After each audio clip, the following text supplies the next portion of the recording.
She was 19. He was 67. She needed money for her dying mother. He needed something only a young, desperate girl could give him. The deal was simple: marry him, endure 1 year, inherit everything. But nobody told her about the red room in the basement. Nobody warned her about what happened to the other girls before her. And nobody expected what she would do on their wedding night that changed everything. Why did she run away, covered in blood? What secret was buried in that mansion? Sit back and find out as we dive into this shocking and disturbing story.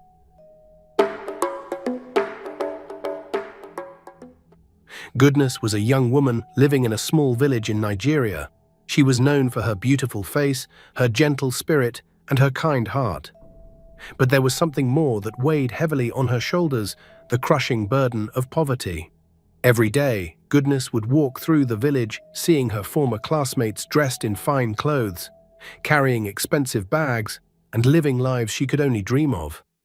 She worked as a house help for wealthy families, cleaning, cooking, and caring for their children. The money she earned barely fed her family. Her mother was sick. Her younger siblings needed school fees. The weight of responsibility felt like a mountain on her back. One evening, while serving drinks at a wedding reception, Goodness overheard a conversation between two women whispering at a corner table. They were gossiping about a wealthy businessman named Chief Adebayo. He was much older than Goodness, old enough to be her father, perhaps even her grandfather. But what caught Goodness's attention was the rumor that Chief Adebayo was searching for a wife. And he wasn't looking for just any woman. He wanted someone young, beautiful, and obedient. The news spread like wildfire, and Goodness's mind began to race. Chief Adebayo, though old, was known for his wealth. He owned several businesses, including the largest hotel chain in the state, and was said to have piles of money stashed away. He had lost his first wife years ago, leaving him alone with his vast fortune. He had no children and no one to inherit his empire. If she married him, Goodness thought, all her family's suffering would end. Her mother could get proper treatment. Her siblings could go to good schools. She could finally breathe. Her friend Zainab laughed when Goodness mentioned the idea. "You? Marry that old man just for his money?" Zainab teased. "Goodness, have you lost your mind completely?" Goodness looked down at her worn shoes, her voice quiet but determined. "Zainab, this could be my family's only chance. My mother is getting worse every day. What else can I do?" Zainab's smile faded. She touched Goodness's hand gently. "But what about love? What about happiness?" Goodness forced a smile, though her heart was heavy. "Love doesn't pay hospital bills. Happiness doesn't put food on the table. I have to do what I must." And so Goodness made up her mind.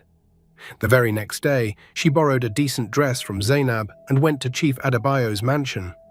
It was enormous, with high gates, security guards, and gardens that stretched as far as the eye could see. Goodness's heart raced as she approached the gate. The security guard looked at her suspiciously, his eyes scanning her worn shoes and borrowed dress. "What do you want?" he asked rudely. I came to see Chief Adebayo," Goodness said, her voice barely above a whisper. "Do you have an appointment?" "No, but please. It's important." The guard laughed and turned away. "Go home, girl. Chief doesn't see people like you." But just then a voice called out from the compound. It was Chief Adebayo himself, standing by his car, dressed in expensive traditional attire. "Let her in," he said, his voice deep and commanding. Goodness walked through the gate, her legs trembling. Chief Adebayo was tall, grey-haired, and wore an expensive agbada with gold embroidery. His eyes were sharp, calculating. He looked at her the way someone looks at merchandise in a shop, assessing value and potential. "What brings a young girl like you to my house?" he asked, not unkindly but with curiosity. Goodness took a deep breath and spoke boldly, though her heart was pounding. "Sir, I heard you're looking for a wife. I know I'm young and I don't come from wealth, but I'm hard-working, respectful, and I would be honored to be considered." Chief Adebayo raised an eyebrow, then smiled slowly. It wasn't a warm smile, but one of amusement. "You're honest. I like that. But tell me, why would a beautiful young woman like you want to marry an old man like me?" "Let me guess. Money?" Goodness's cheeks burned with shame, but she nodded, her voice trembling. "Yes, sir. My mother is sick. My family is struggling. I need help." Chief Adebayo studied her face for a long moment, his eyes never leaving hers. Then he nodded slowly. "At least you're not pretending. Most women lie and say they love me. They come with elaborate stories about my character and wisdom. But you're different. You're honest about your desperation. I'll consider your proposal. But if you want to be my wife, you must prove yourself worthy. Can you do that?" Goodness nodded quickly, hope flooding her chest. "Yes, sir. I'll do anything." Chief Adebayo's smile widened, but there was something cold in it, something that made Goodness's stomach tighten. "Good. We'll see if you mean that. Come back tomorrow morning. Early. I'll have your first task ready." Goodness left the mansion that evening with mixed feelings swirling inside her. Relief that he had considered her, fear about what proving herself would mean, but most of all, hope. Hope that her family's suffering would finally end. As she walked home in the fading light, she imagined her mother smiling again, healthy and strong. Her siblings laughing without worry, their bellies full. A life without the constant fear of hunger and debt pressing down on them. But little did Goodness know, her decision to marry for money would soon lead her down a path filled with tests that would challenge everything she believed about herself and what she was worth. Goodness could hardly sleep that night. Thoughts of her family's future filled her mind. She imagined her mother getting the medical treatment she desperately needed, her siblings wearing new school uniforms, their faces bright with hope. A home where they wouldn't have to worry about the next meal or how to pay the rent. But beneath those dreams lay a growing unease, a whisper of doubt that she tried to silence. What kind of tests would Chief Adebayo give her? And what would be the cost of failing? The next morning, as the sun rose over the village, Goodness dressed in her best clothes and made her way back to the mansion. Her hands were trembling as she knocked on the gate. This time, the security guard opened it immediately, as if he'd been expecting her. A car was waiting inside. The driver, a stern-looking man, gestured for her to enter. "Chief Adebayo requests your presence. Get in." Goodness's heart pounded as she got into the car. Her worn dress looked even more shabby against the leather seats. When they arrived at the main house, she was greeted by an elderly woman with kind eyes but a stern face. This was Mama Patience, Chief Adebayo's housekeeper who had worked for him for over 20 years. "Chief is waiting for you in the main house," Mama Patience said, her voice firm but not unkind. She led Goodness through corridors lined with expensive artwork and furniture that gleamed under crystal chandeliers. "He wants to see if you're serious about this arrangement." Goodness was led to a grand dining room where Chief Adebayo sat at the head of a long table that could easily seat 30 people. The room smelled of polished wood and expensive perfume. He gestured to the chair beside him with a wave of his hand. "Sit," he said simply. Goodness sat, her hands folded in her lap, trying to stop them from shaking. "Goodness," Chief Adebayo began, his voice measured and calm. "You said you would do anything to prove yourself. Today I want to see if you meant that. I'm hosting a dinner party tonight for some very important business associates. 20 people, politicians, businessmen, their wives. I want you to oversee the preparations." Goodness's eyes widened in shock. "Sir, I've never organized something so big before." "Then you'll learn," he said calmly, his tone leaving no room for argument. "Mama Patience will show you what needs to be done. But understand this, these men judge everything. The food, the service, the atmosphere, the smallest detail.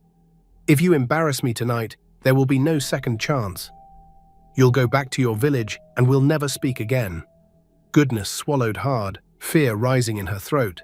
"I understand, sir. I won't let you down." Chief Adebayo studied her face for a moment, then nodded. "We'll see." The rest of the day was absolute chaos. Mama Patience barked orders as Goodness and the other staff rushed to prepare everything. Clean this, arrange that, polish the silverware until it gleamed. Fold the napkins into perfect shapes.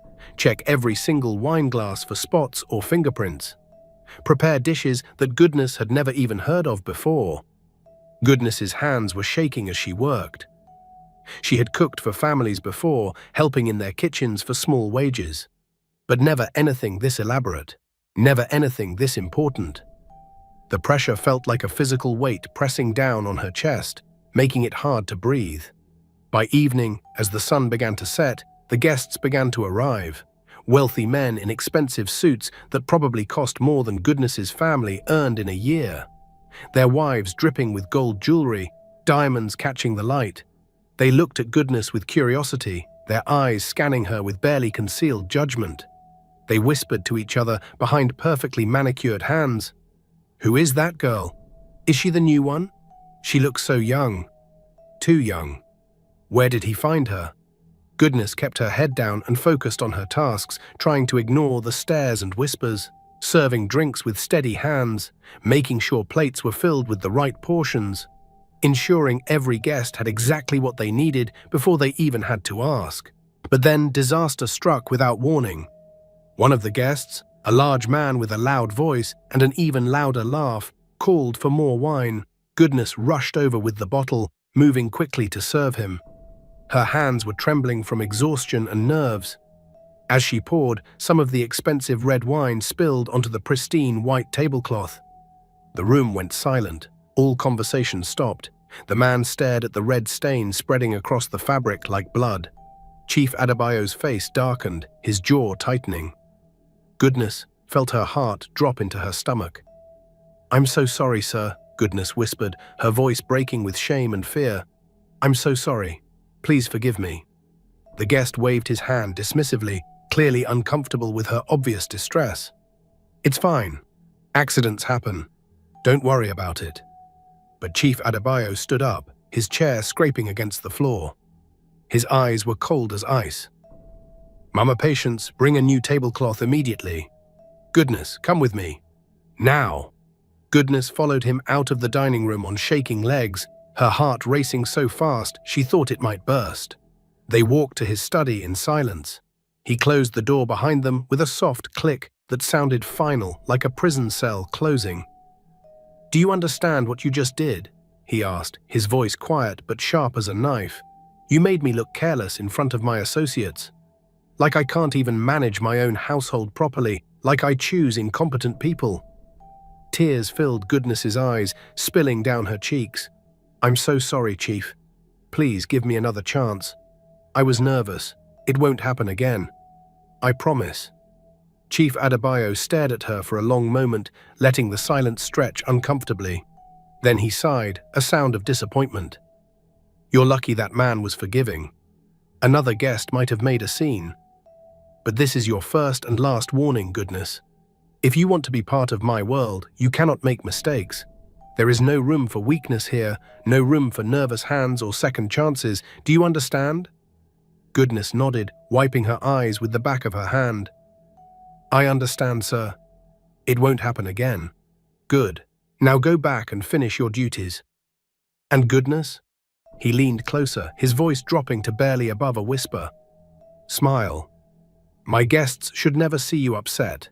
Control your emotions, always. In this world, showing weakness is showing failure." Goodness returned to the dining room, forcing a smile onto her face, even as her heart was breaking inside her chest.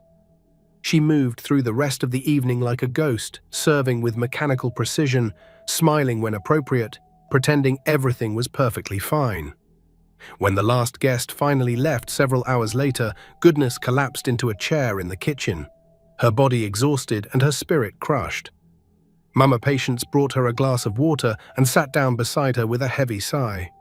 "You did well, child," the older woman said softly, genuine warmth in her voice. "Better than I expected, truth be told." "I spilled wine on the table," Goodness said, her voice hollow and empty.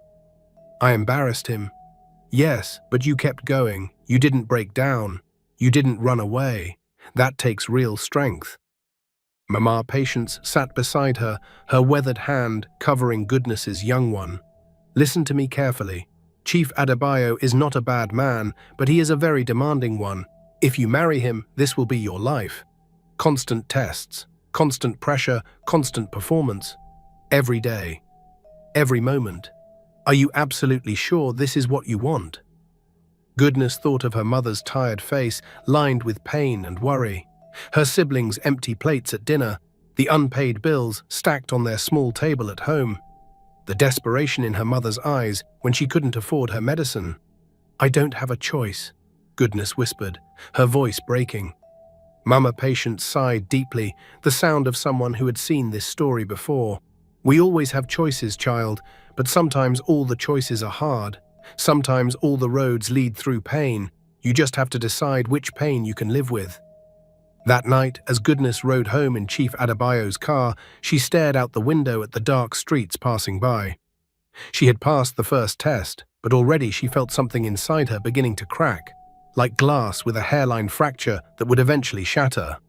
The promise of wealth was still there, glittering and tempting, but the price was becoming clearer with each passing moment. And Goodness wondered, in the quiet darkness of the car, how much of herself she would have to lose before she could save her family. How much of her soul would remain when this was all over? And would the person who emerged from this bargain even recognize herself in the mirror? The questions haunted her as the car carried her through the night toward a future that was still uncertain, toward choices that would define the rest of her life. Goodness woke the next morning exhausted, her body aching from the previous day's stress. Her mind was heavy with worry and doubt. But there was no time to rest, no time to process what she had been through. A message had arrived early, delivered by the same stern driver. Chief Adebayo wanted to see her again. Immediately. When Goodness arrived at the mansion, she found Chief Adebayo in his garden, surrounded by roses of every color. He was inspecting his flowers, clipping dead blooms with small golden scissors. He looked peaceful, almost gentle in the morning light. But Goodness had learned quickly that his moods could change like the weather, sunny one moment and stormy the next. "Goodness," he said without looking up from his roses, "you survived the dinner party. That's good. That shows you have some resilience. But hosting guests is only one small part of being my wife. Today I want to test something else. Your intelligence, your ability to see beyond the surface of things." Goodness's stomach tightened with anxiety.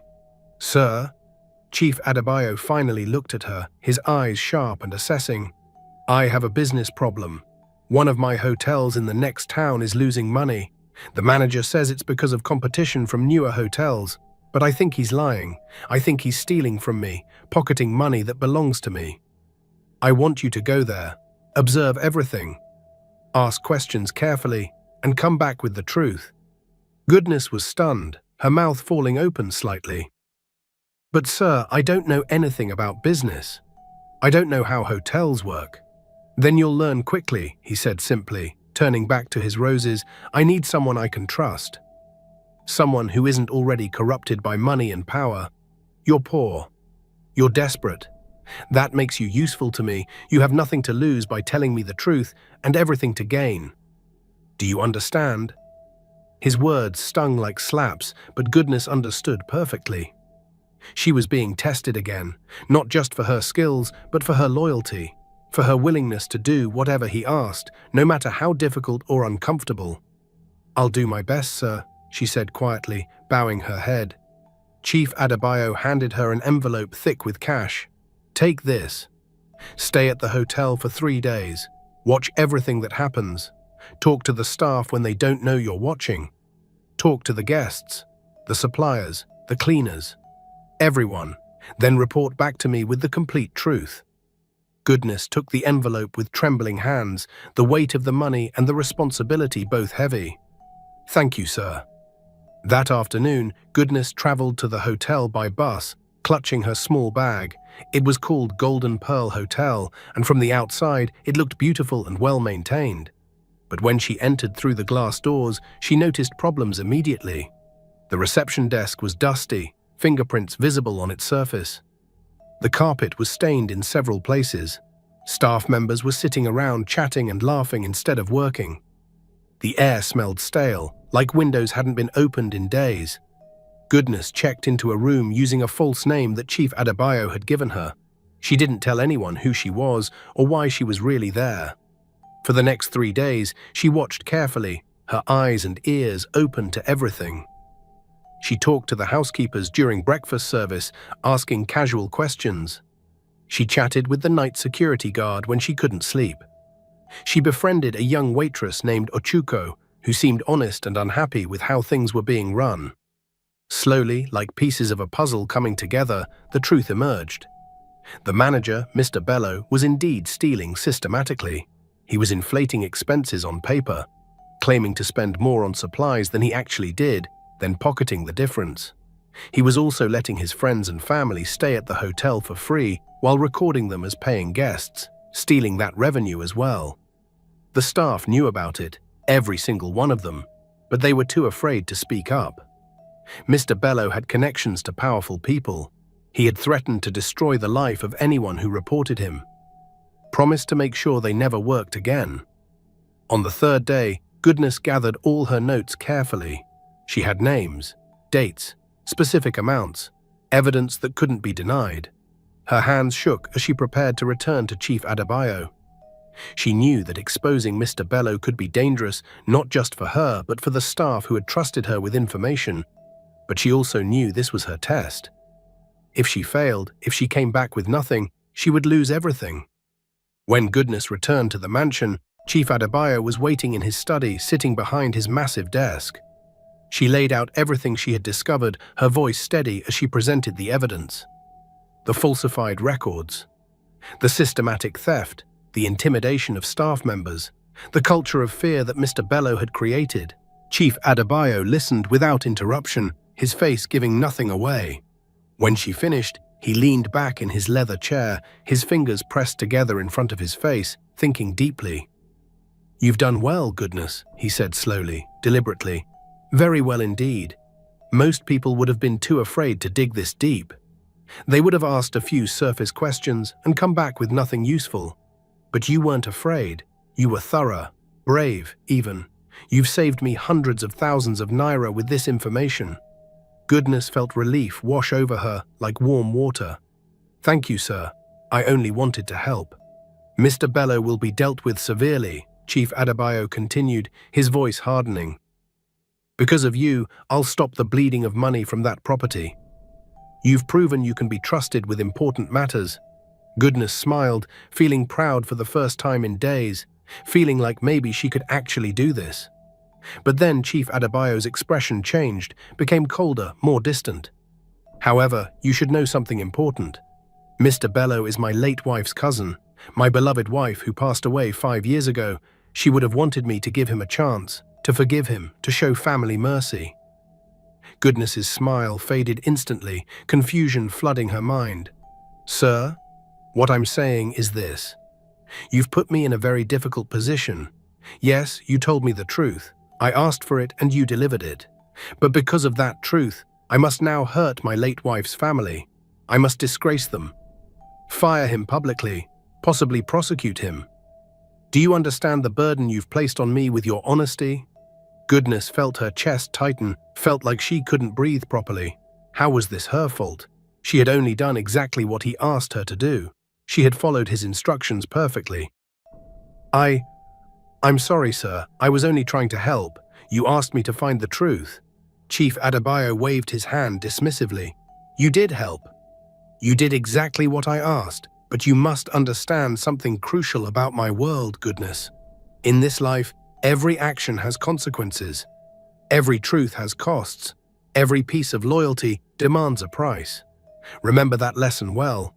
Goodness left the study feeling confused, upset, and somehow guilty, even though she had done nothing wrong.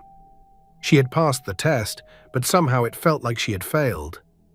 She was learning that Chief Adebayo's world was full of impossible choices, where right and wrong weren't always clear, where doing what you were told could still make you wrong. That evening, Mama Patience found Goodness sitting alone in the garden, staring at nothing, her eyes empty. "He did it again, didn't he?"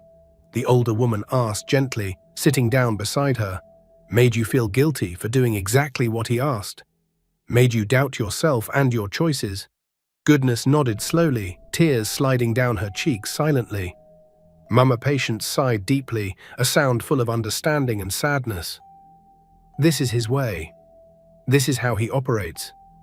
He tests you, pushes you to your limits, then makes you doubt yourself, makes you feel like you're never quite good enough."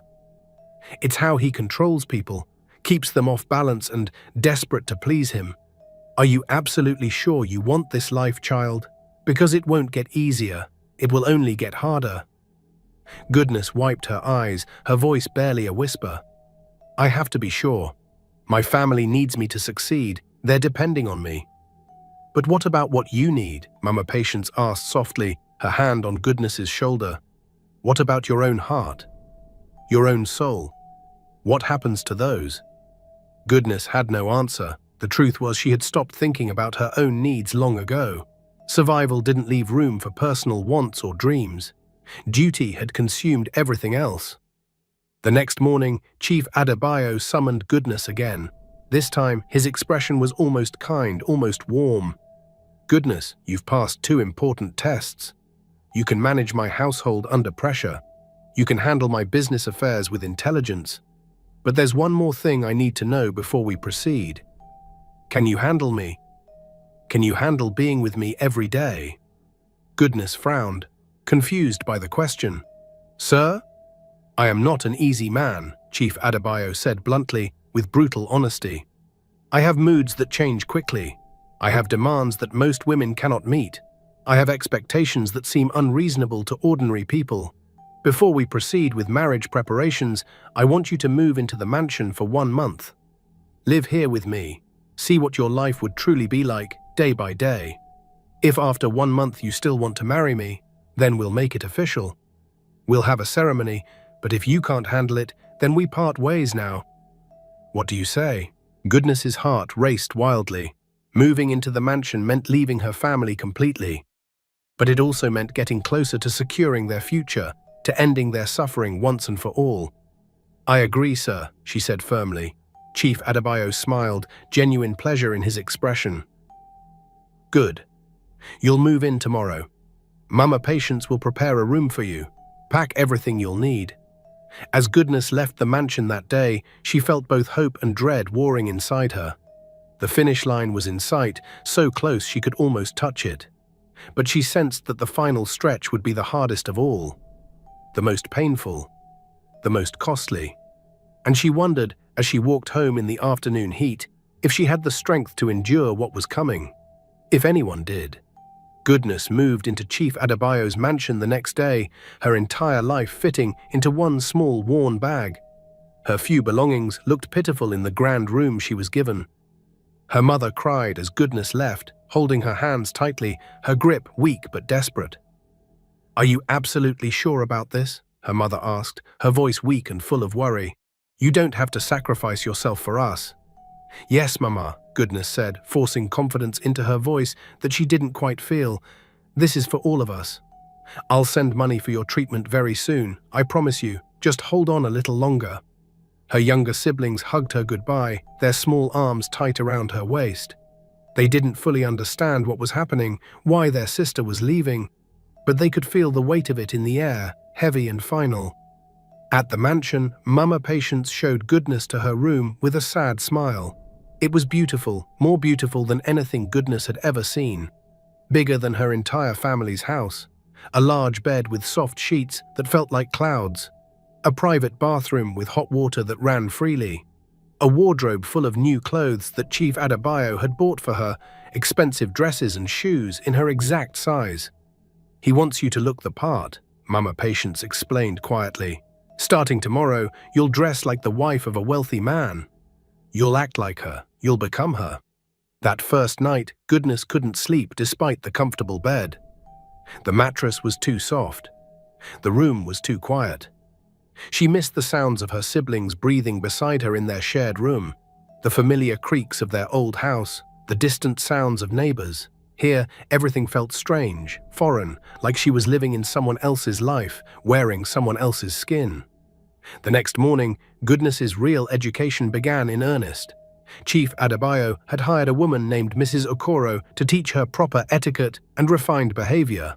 How to walk with grace, how to speak with a cultured accent, how to eat with multiple forks and spoons and knives, how to greet important guests according to their status, how to dress appropriately for different occasions and events.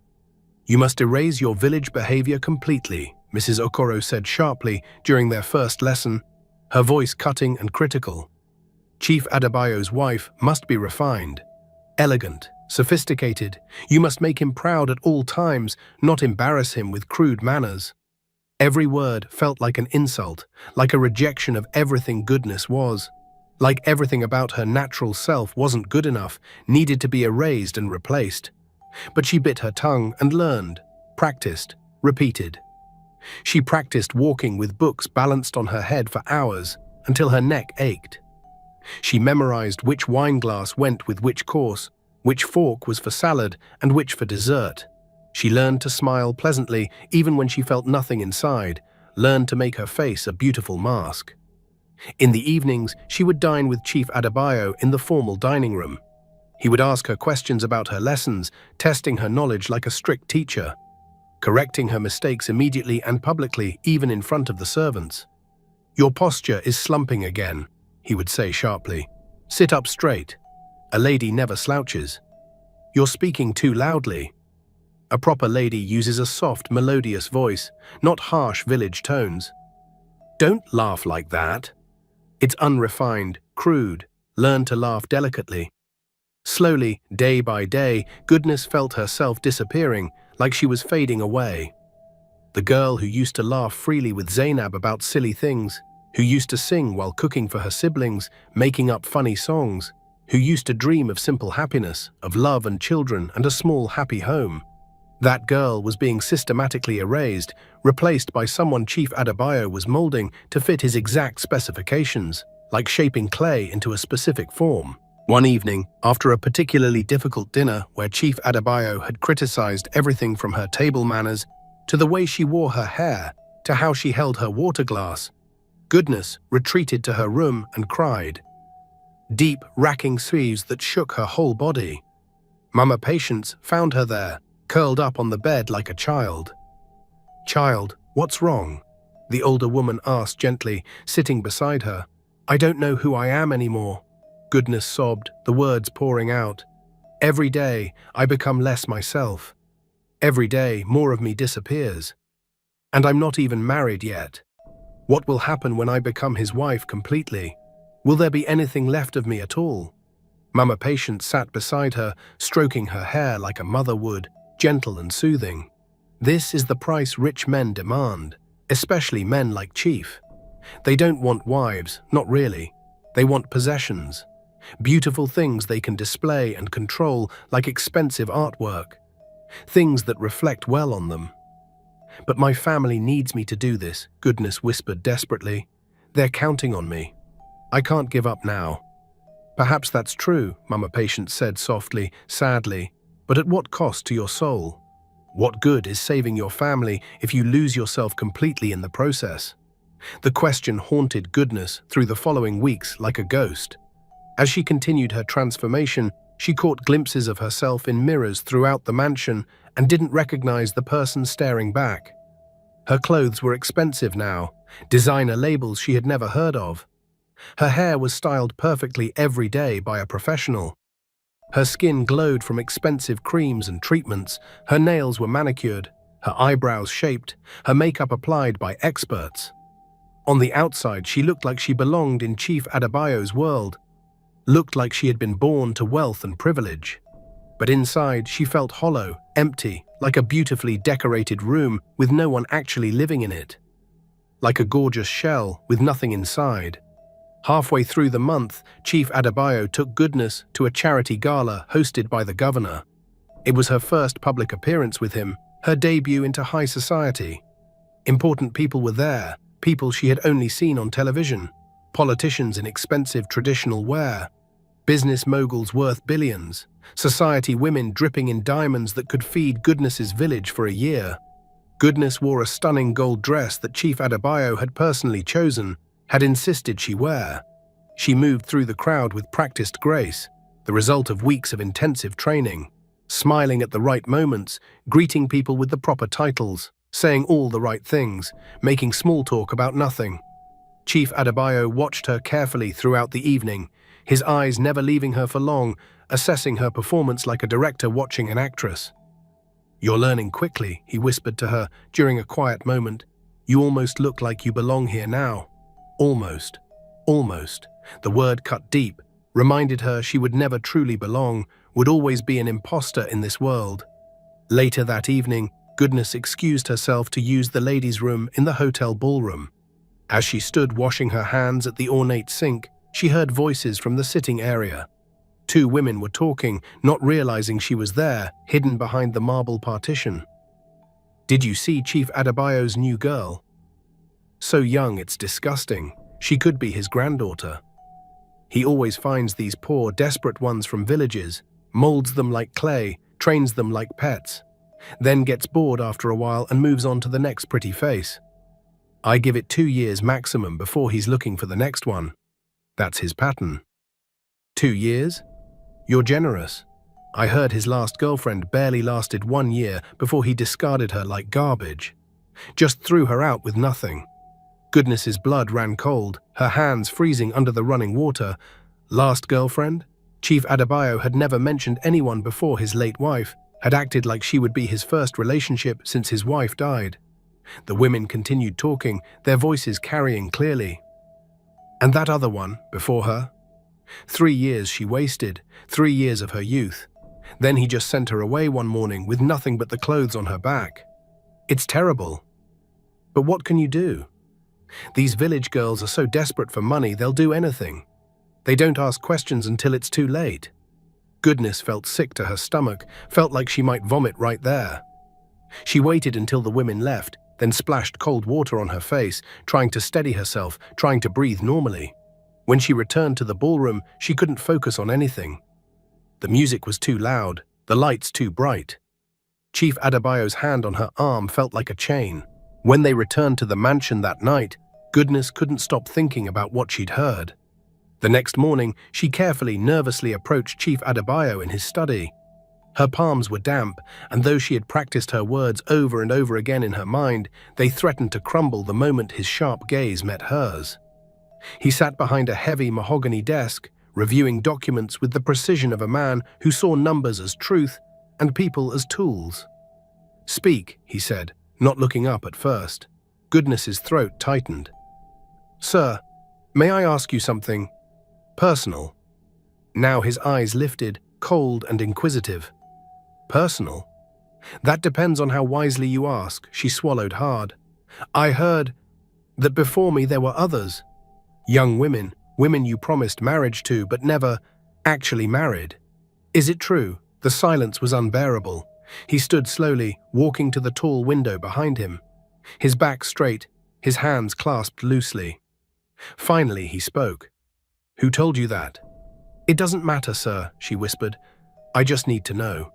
His voice was calm but chilling. "Yes, there were others. They came, full of eagerness, believing they were strong. But in the end they failed my tests.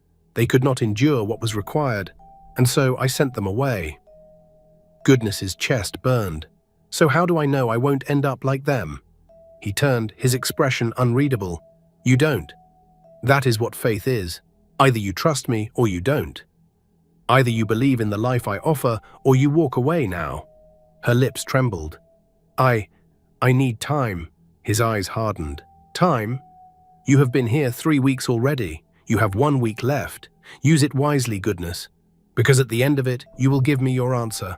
And if you choose to leave," his voice dropped to a growl, "do not ever return." Goodness bowed her head. "Yes, sir." She left the study with her heart in pieces.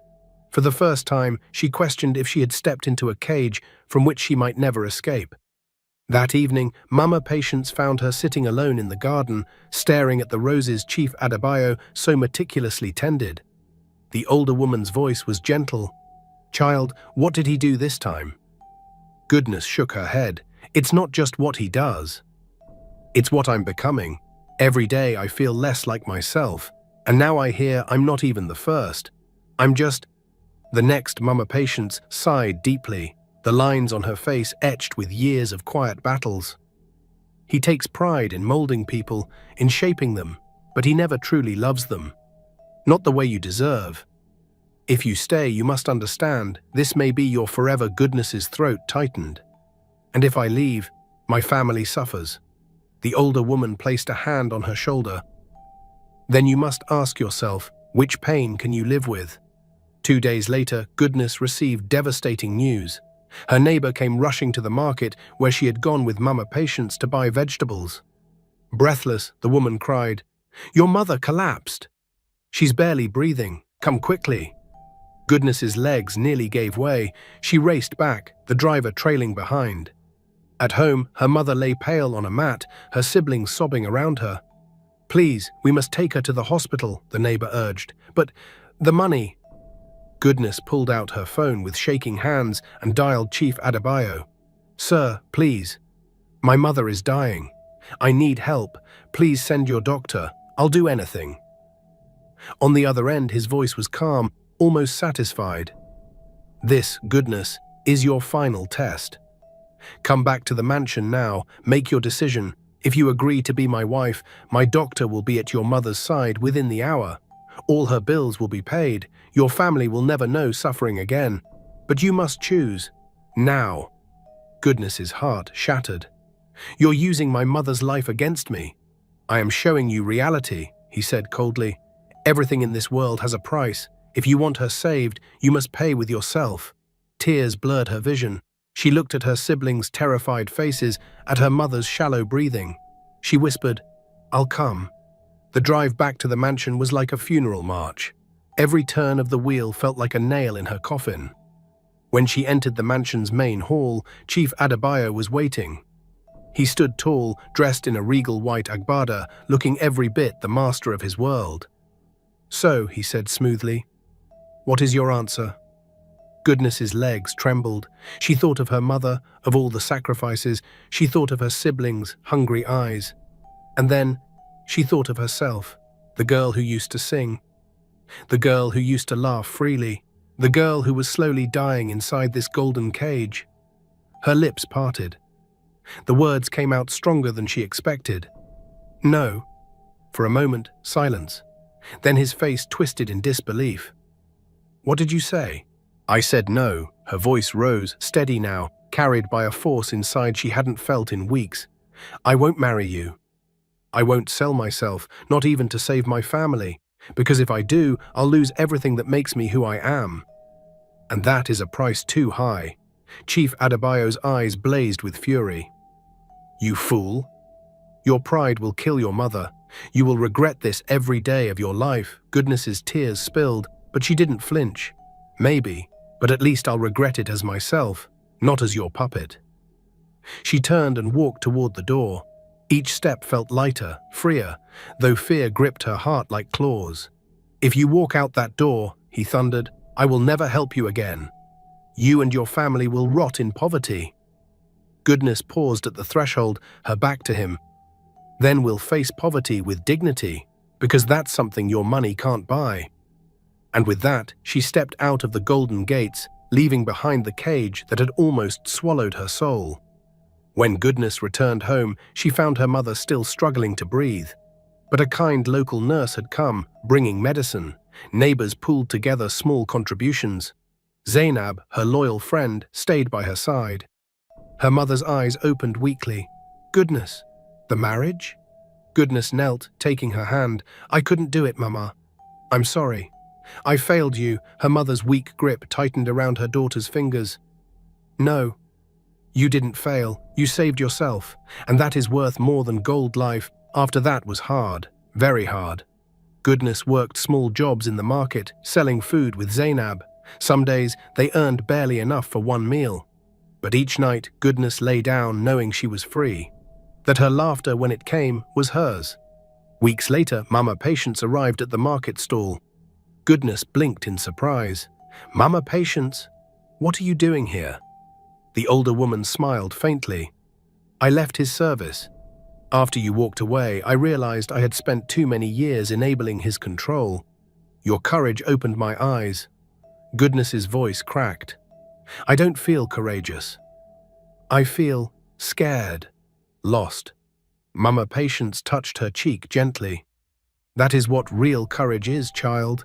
Being terrified but still doing the right thing." Together, they grew Goodness's food stall into something steady. It wasn't riches, but it was honest. And for the first time in a long while, Goodness went to bed not as someone's possession, but as herself. Months passed. Rumors reached the village. Chief Adebayo had found another young girl, even younger than Goodness. The cycle had begun again. Goodness whispered a prayer for the girl, hoping she would find the strength to walk away before she too was broken. Goodness's journey proves that some prices are simply too high to pay. Money can solve problems, but it can never replace dignity, freedom, or self-respect. True wealth lies not in gold or mansions, but in staying true to oneself, even when the world tempts with comfort at the cost of the soul. The golden cage glitters, but inside it suffocates. And sometimes the bravest choice is not to enter it at all. Now, tell me honestly, what part of this story touched you the most? Drop your thoughts in the comment section below. I would love to read every single one. And if this story made you feel something deep inside, please hit that like button and share it with someone who needs to hear this message today. Don't forget to subscribe and turn on your notification bell so you never miss our next powerful story.